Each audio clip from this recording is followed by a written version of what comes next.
हाजाणी पाड़ो ॾीपले में मेघवाड़ बिरादरी के प्लाटन ते बाासरन पारां कयल मुबैना कब्ज़न खिलाफ मक़ामी रहवासी वॾे वक़्त खां वठी सरापा एहतजाज बणियल आहिनि, पर रवीनियो खाते वारनि ऐं चूंडियल नुमाइंदनि समेत को बि वास्तेदार इख्तियारी वारो मज़कूरा मसइलो हल करण लाइ तयार न आहे। इन सिलसिले में मुतासिर दुर्जे निहालचंद मेघवाड़ ऐं ॿियनि वाइस ऑफ थर खे ॿुधाए त असां ॿाहिराड़ी वारे पंहिंजे ॻोठ मां सहूलियत सांगे 2007 में लॾ पलाण करे ॾीपले में अची रहियासीं,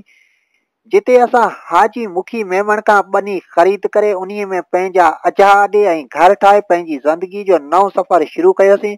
पर हिते शहर में बि ज़ालिमनि असांजो जीअण जंजाल करे छॾियो आहे। निहालचंद मूजिबि हिन वक़्तु जिते असीं वेठा आहियूं इहा असांजी पंहिंजी सर्वी ज़मीन आहे ऐं इन्हीअ जा असां वटि ओरिजिनल कागज़ ऐं रजिस्ट्रियूं वग़ैरह सभु मौजूदु आहिनि ऐं इहा ॿनी 1946 जे नक्शे में पिणु मौजूदु आहे, पर मक़ामी बाअसर ख़ालिद मेमण ॾाढ मुड़सी ऐं ॾंडे जे ज़ोर ते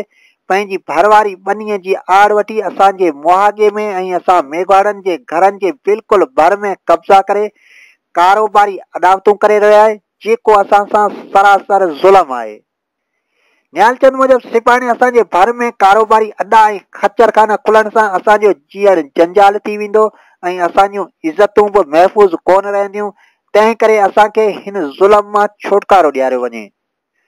निहालचंद ॾीपलाई मूजिबि ख़ालिद मेमण हिते कारोबारी अदावतूं करण सां गॾु केतिरा ई सरकारी प्लाट पिणु विकिरो कया आहिनि, जंहिं अमल ख़िलाफ़ असां ज़िले थरपारकर जे रवीनियो अमलदारनि खे तहरीरी दरख़्वास्तूं ॾियण सां गॾु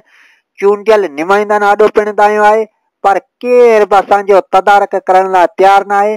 जॾहिं त मक़ामी रवीनियो अमलदार बाअसर ख़ालिद मेमण ख़िलाफ़ कानूनी कार्रवाई करण बदिरां असां मुतासिरनि खे ऑफिसनि जा रोज़ रोज़ चकर कटाइण सां गॾु असांखे सिधो चई रहिया आहिनि त तव्हां ख़ालिद मेमण सां ठाह करे हथ कढायो, ऑफिसनि में दरख़्वास्तूं ॾियण सां कुझु कोन वरंदो। निहालचंद ॾीपलाई मूजिबि चूंडियल नुमाइंदनि ऐं आला इख्तियारी वारनि आॾो दाहिण ते बाअसर ख़ालिद मेमण असां ते घणो मचिरजी पियो आहे ऐं पंहिंजनि शर्तनि तां असांखे धमकियूं ॾियारे मोकिले रहियो आहे त तव्हां मेघवाड़ दरख़्वास्तनि तां हथु खणी माठ करी घर वेही रहो, न त तव्हांजो हशर ॾाढो बुरो थींदो। निहालचंद मूजिबि असां पंहिंजो हक़ घुरूं था, को ख़ालिद खां ख़ैरात कोन था घुरूं। वास्तेदार इख्तियारियूं ऐं चूंडियल नुमाइंदा मज़कूरा बाअसर जे ज़ुल्मनि जो सख़्ती सां नोटिस वठी